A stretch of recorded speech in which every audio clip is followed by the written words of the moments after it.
반갑습니다. 청호초학교 여러분, 31차시 한국사 수업이고요. 선생님 지금 왜 웃냐면, 선생님 이거 찍으려고 계속 카메라를 봤는데, 얼굴이 계속 이렇게 볼이 하얗게 나오더라고요. 그래서 이 카메라가 좋은 게 아니다 보니까, 지금 아마, 이렇게 좀 약간, 자동 조절이 잘 안 되는 것 같아요. 그래서 조절 계속 하다가, 어차피 뭐 피부도 좀 좋아 보이게 나온 것 같아서 그냥 냅뒀는데, 조금, 선생님 얼굴이 중요한 게 아니잖아요. 이 판서가 중요하니까, 이 판서를 잘 보시길 바랍니다. 자, 오늘은 여러분 조선의 개항과 개화정책이라고 해서 개화정책 교과 15쪽부터 17쪽을 볼 건데 과연 개항과 개화가 무엇인지 한번 살펴보도록 할게요. 네, 그러면 첫 번째 학습 목표 개항과 개화를 살펴보도록 하겠습니다. 자, 우선 여러분 개항과 개화의 뜻부터 설명을 해주면 개항은 항구를 연다는 뜻이고요. 개화는 서양의 문물을 받아들여서 서양처럼 변한다 라고 보시면 됩니다. 조선은 원래 흥선대원이 집권을 했었는데 전에 얘기했죠. 흥선대원이 집권했을 때는 절대 서양의 문물을 받지 않았어요. 통상수교 거부 정책을 했는데 이제 흥선대원군이 물러나게 됩니다. 왜냐하면 그 아들이었던 고종이 성인이 되었거든요. 그래서 고종이 이제 왕으로서 역할을 하기 시작합니다. 그러면서 이제 통상수교를 거부했던 흥선대원군 물러나게 되고 당시에 고종은 젊은 학자들과 함께 우리도 서양의 문물을 받아들이자 하는 분위기가 형성이 돼요. 그러면서 개항과 개화가 이루어지는데 우리나라가 개항을 하게 됐던 사건 바로 강화도 조약입니다. 1876년에 일본과 맺었던 강화도 조약인데요. 참고로 여러분 조약이라는 것은 국가 간의 약속이란 뜻이에요. 국가 간에 지켜야 될 약속이라는 뜻인데 왜 일본과 강화도에서 조약을 맺었냐? 그 배경, 운유호 사건입니다. 자, 운유호 사건이 뭐냐면 이제 일본의 운유호라는 군함이 우리 조선 앞바다에서 왔다 갔다 합니다. 그러니까 조선이 일본 군함이 여기 무슨 일이지 하면서 저리가 하면서 대포라는데 빵 쏴요. 이게 무력 시위를 한 거죠. 그래서 일본이 이 사건을 가지고 뭐라 하냐면 조선이 일본 배를 공격했다. 이거 선전포고다. 싸우자는 거다. 그래서 일본과 조선 싸우겠다라고 한 거예요. 그러니까 조선 입장에서는 되게 당황스러운 거죠. 당황스럽죠.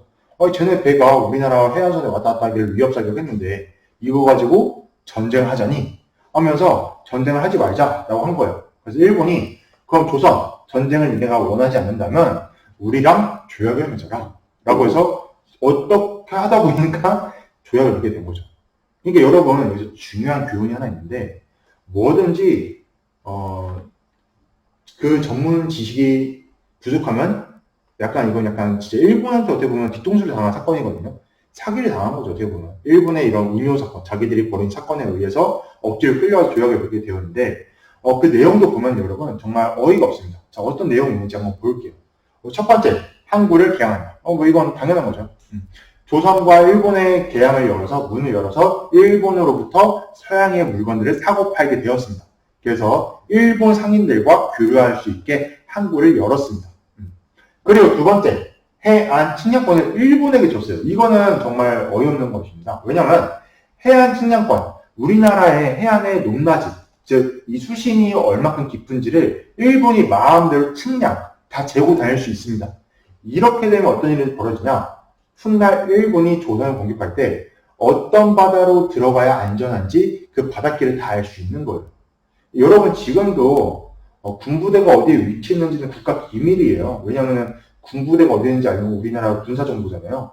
당시에 해안 측량은 즉 우리나라의 바다 깊이는 군사 기밀이었어요. 근데 이거를 일본에게 넘겨준 거죠. 세 번째, 치해복권을 일본에게 줬는데요. 자, 치해복권이 뭐냐면 일본인 사람이 만약에 우리나라에 왔어요. 와서 우리나라 사람을 때렸어요. 우리나라 사람을 때렸어요. 이러면 어디서 재판을 받아야 되나요? 맞아요. 바로 우리나라 재판을 받아야죠. 왜냐하면 우리나라 사람을 때렸으니까. 근데 이 치해법권이 뭐냐면은 치외법권. 일본인이 만약에 우리나라에 와서 범죄를 저지를 경우 일본인에게 일본에 가서 일본의 재판을 받는다는 뜻이에요.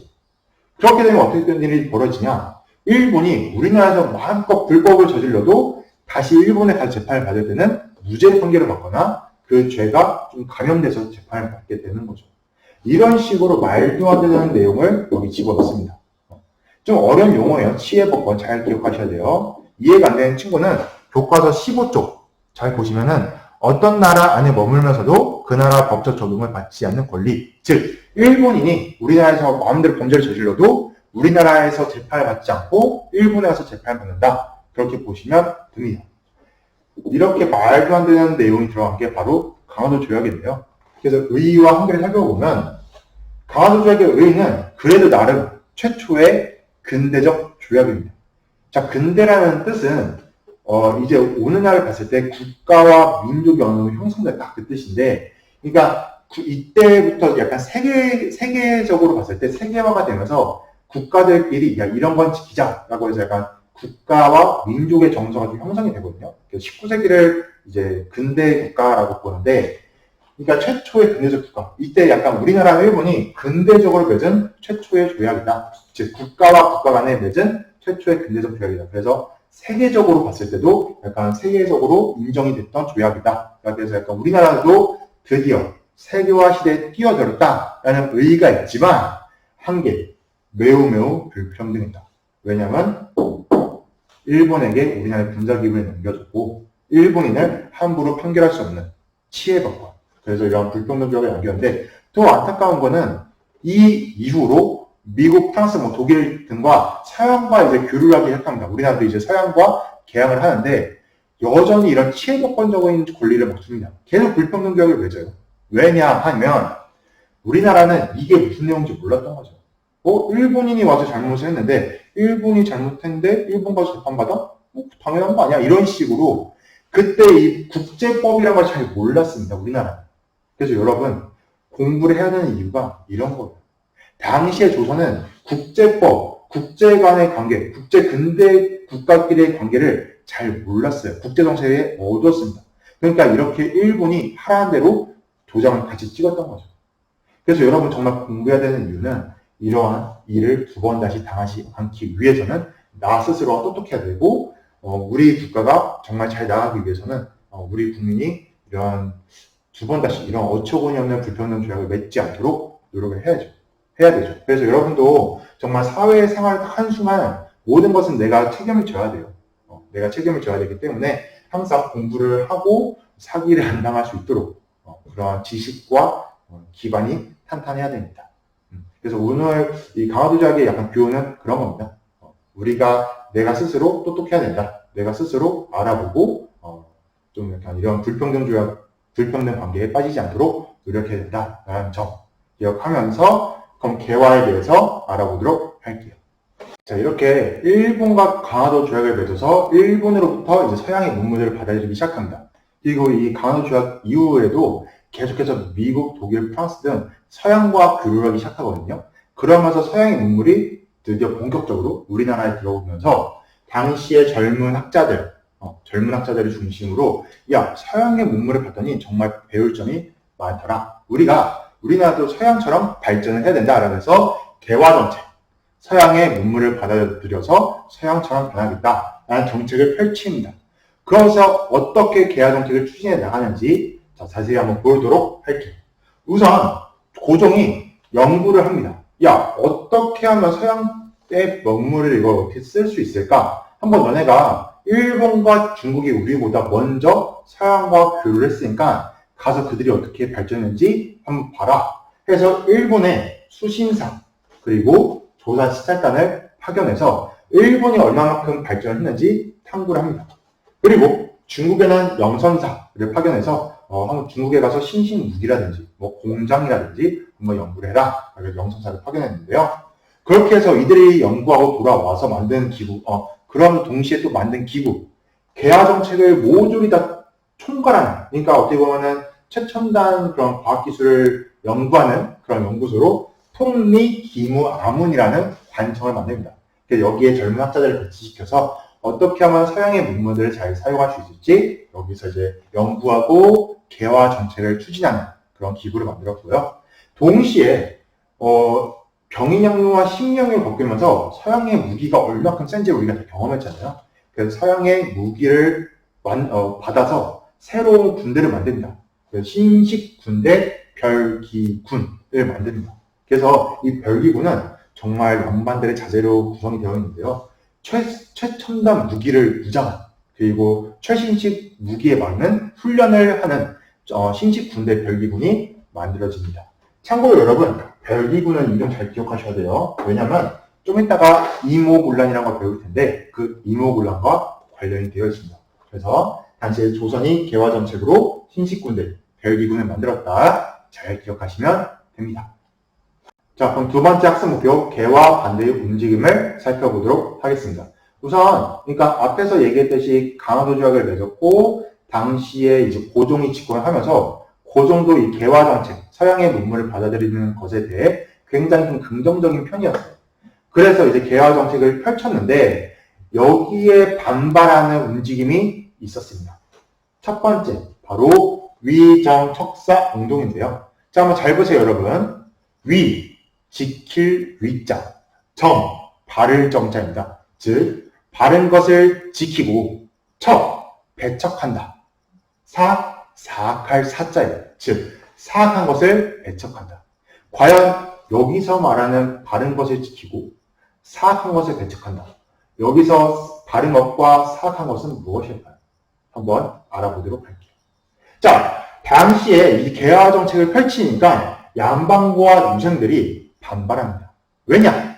이들은 평생 유교적 가치, 성리학을 공부했던 양반들이에요. 그러니까 약간 좀 나쁘게 말하면 고지식하다 할 수도 있고, 좋게 말하면 이들은 정말 어떻게 보면 예의 가치, 우리나라의 전통적인 가치를 정말 잘 유지했던 사람들이죠. 근데 이들이 볼 때 저 서양의 문물이 너무 충격적이었던 거예요. 왜냐? 우리들은 딱 어르신 만나면 어르신 오셨습니까? 아버님 오셨습니까? 하면서 인사드리고 해야 되는데 저기 봤더니 애들이 What's up bro? 막 이러고 있는 거예요. 그러니까 너무 충격적이잖아요. 그래서 이들은 야 서양의 문물을 받아들였다가는 우리나라 망한다. 이러면서 서양의 문물을 받아들일 수 없다. 서양과 교류해서 안 된다. 해서 위정척사 운동을 펼칩니다. 자, 그럼 다시 한번 물어볼게요. 여기서 말하는 정, 바른 것과 사악한 것은 무엇일까요? 맞아요. 바로 정. 이들은 여기서 말하는 정, 바른 것은 유교적 가치입니다. 우리 조선의 정통적인 가치, 유교 가치, 우리 조선의 전통을 지키자. 우리나라 조선의 전통을 지키고 서양의 문물, 서양의 문화. 어떻게 우리 양반 중심의 이 세계를 두시냐? 서양의 그 평등사상을 어떻게 받아들일 수 있냐? 하면서 이런 서양의 사상들을 배척하자라고 했던 게 위정척사 운동입니다. 위정척사 운동은 1860년대, 70년대, 80년대 이렇게 계속 진행이 되는데요. 핵심 주장을 10년 단위로 한번 보겠습니다. 자, 1860년대에는 통상수교 거부 정책을 주장합니다. 이때는 아직까지 흥선대원군이 집권했었어요. 그래서 흥선대원군과 함께 저 이양선들을 물리치고 서양과 교류하지 맙시다 해서 통상수교 거부를 합니다. 그러다가 1870년대 때 되면 이때 1876년에 강화도 조약을 맺게 되죠. 그러면서 이때 강화도 조약을 절대 맺어서는 안 됩니다. 라고 주장을 해요. 왜냐하면 이때 제가 인물 한 분을 볼게요. 자, 최익현이라는 분인데 이분은 당시에 고종한테 뭐라 하냐면 도끼를 들고 나가요. 도끼를 들고 가서 고종한테 딱 도끼를 놓고 와서 군발 앞에 도끼 딱 내려놓고는 고종한테 일본은 이미 서양과 교류를 해서 서양과 다를 바 없습니다. 저들은 오랑캐입니다. 저들과 어떻게 강화도 조약을 맺어서 교류를 할 수 있습니까? 절대 안 됩니다. 하면서 강화도 조약을 맺을 바에 차라리 자기를 죽이십시오. 하면서 고종에게 정말 그 뜻을 굽히지 않았던 양반인데요. 훗날 이 최익현 선생님은 정말 약간 자신의 뜻을 굽히지 않은 그 양반의 절개에 따라 나중에 일본의 의병을 일으킵니다. 일본을 물리치지 하면서 의병을 일으키는데 일본에 잡혀가서 대마도에 끌려가시는데 대마도에서 난 일본이 주는 밥을 먹지 않게 돼서 굶어 들어가세요. 그만큼 정말 자신의 뜻을 굽히지 않았던 양반 인정이었죠. 아무튼 이렇게 70년대 때는 최익현 선생님을 중심으로 강화도 조약을 반대했습니다. 하지만 강화도 조약을 맺었고 차례차례로 이제 다른 나라 개항을 하면서 이제 우리나라도 서양의 문물을 받아들이게 되죠. 그런데 그래서 1880년대 때 되면 당시 일본의 수신자로 갔던 김홍집이라는 인물이 조선택략이라는 책을 가지고 와요. 이 책이 어떤 책이냐면 중국인이었던 황춘원이라는 사람이 썼던 책인데 이 책의 내용이 뭐냐? 조선이 발전하기 위해서는 미국과도 교류를 맺어라 라는 좀 그 핵심 내용이에요. 조선이 발전을 하려면 미국과 교류를 맺어라 라는 게 이 책의 내용인데 이 책을 고종이 읽고는 그래 우리나라도 미국과도 교류를 해야겠다. 그래서 약간 이거를 양반 관리들에게 좀 보여줍니다. 이때 양반 유선들이 들고 일어나요. 아니 전하 일본과도 지금 우리가 계약을 한 게 지금 속이 뒤틀려 죽겠는데 어찌 이 책을 보여주면서 미국과 다른 나라랑도 대화를 계속 하려고 합니까? 하면서 우리는 절대 서양의 문물을 받아들일 수 없습니다 하면서 1880년대 개화 정책까지 반대를 합니다. 그렇게 해서 위정척사 운동은 한마디로 얘기해서 서양의 문물을 반대했다. 누가? 남방과 유생들. 서양의 문물은 사악한 것이고 우리의 전통적인 것은 올바른 것이다 하면서 위정척사 운동을 이렇게 펼쳤다라고 보시면 됩니다. 네, 개화 반대 움직인 두 번째 사건, 이모군란을 살펴보겠습니다. 앞에서 얘기했던 그 위정척사 운동은 양반과 유생들이 끊임없이 주장을 했었고 이 이모군란은 한 사건을 계기로 일어났던 일입니다. 어떤 얘기가 되냐면 이모년의 군란, 군인들이 반란을 일으켰다라는 뜻인데요. 그 배경을 살펴보면은 당시의 구식군인을 매우 차별했기 때문입니다. 자, 여기서 퀴즈. 아까 얘기했을 때 개화 정책을 하면서 신식군인들의 부대의 명칭이 뭐였죠? 맞아요. 바로 별기군이었는데요. 당시 조선은 이 별기군을 창설하고 나서 별기군한테는 최신식 무기와 옷과 좋은 월급을 다 여기다 줍니다. 그러다 보니까 돈이 없어요. 그러니까 당시에 원래 있었던 군대, 이 구식군인들한테는 월급을 안 주게 돼요. 그러다 보니까 어떤 일이 생겼냐? 월급을 3달씩이나 밀렸는데 그 당시 월급이 뭐였냐면 쌀이었어요. 그러니까 이 구식군인들은 열심히 나가서 훈련하고 국가를 지키는데 월급이 안 들어온 상태였던 거예요. 그러니까 집에서는 막 부인들과 자식들이 막 굶고 있는 상황인 거죠. 그런데 어느 날 드디어 구식군인들한테 월급이 나온다고 된 거예요. 그래서 구식군인들이 여보, 아들아, 딸아 기다려. 나 오늘 월급 받아 하면서 오늘 밥 먹자 하면서 월급 받으러 간 거예요. 그래서 쌀봉투를 딱 받아서 딱 집에 와서 자, 우리 이걸 맛있는 밥 받으십시다 하고 딱 그 쌀봉투를 열었더니 충격. 왜냐? 그 3개월 동안 밀린 월급, 그것도 이제 어쩌다 보니까 이제 당장 이제 월급이라 딱 줬는데 3개월 만에 받은 월급을 딱 열었더니 쌀봉투를 열었더니 그 안에 쌀과 흙과 겨가 섞여 있었어요. 겨라는 거는 이제 쌀 껍질이에요. 못 먹는 거죠. 그러니까 벼의 껍질. 그러니까 완전히 뭐 쌀을 준 것도 아니고 뭐 쓰레기를 막 섞어준 거잖아요. 그러니까 여기에 부식군들이 이 성의끈이 띵 하고 끊어진 거죠. 야, 우리가 국가를 위해 이렇게 일을 했는데 국가는 우리를 위해 쓰레기를 줬다.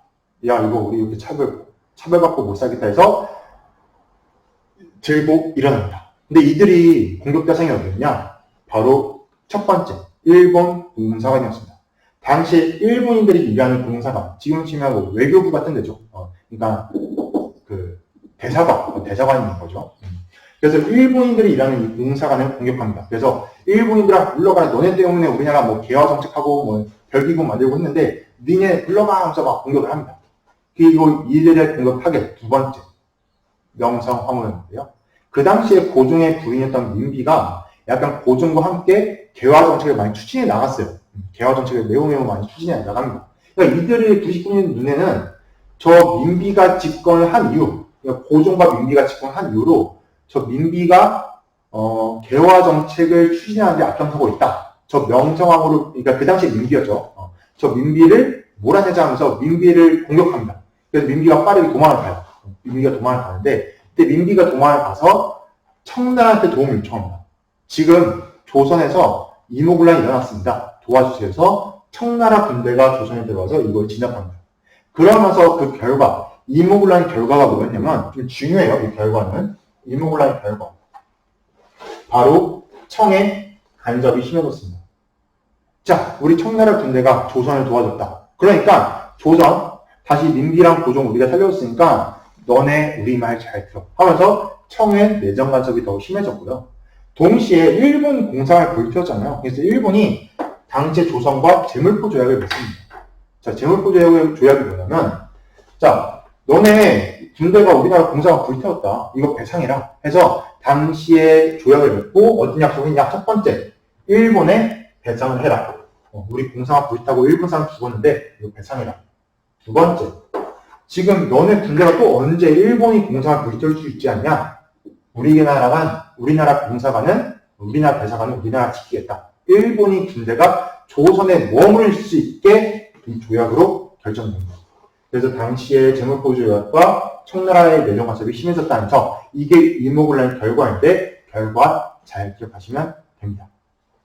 네, 오늘 이렇게 여러분 31차씩 열심히 잘 들었는데 좀 내용이 많아서 필기가 좀 많았죠. 정말 고생하셨습니다. 노트 정리 꼼꼼하게 잘 하시고 혹시 지난 시간에 못했던 노트 정리가 있다면 늦게라도 꼭 올려주세요. 오늘 내용 다시 정리를 하면은 첫 번째 학습 목표였던 개항과 개화에서는 일본과 강화 조약을 맺었고 거기에 따라 서양의 문물을 수용하는 개화 정책의 사례를 살펴보았고요. 거기에 따라 반발해서 두 번째 학습 목표였던 개화 반대 움직임에서는 우리는 서양의 문물을 받지 않겠다라고 했던 이제 위장 척사 운동 그리고 이모군란이 일어나서 당시 부식군인들의 차별로 인해서 일어난 이모군란 그 결과 청나라가 이걸 진압하는 과정 속에 그 이후에 조선에 대한 내정 간섭이 심해졌고 일본과 재물포조약을 맺었다는 점까지 오늘 수업 잘 들었고 어떤 활동을 할 건지는 줌에서 만나서 얘기하도록 하겠습니다.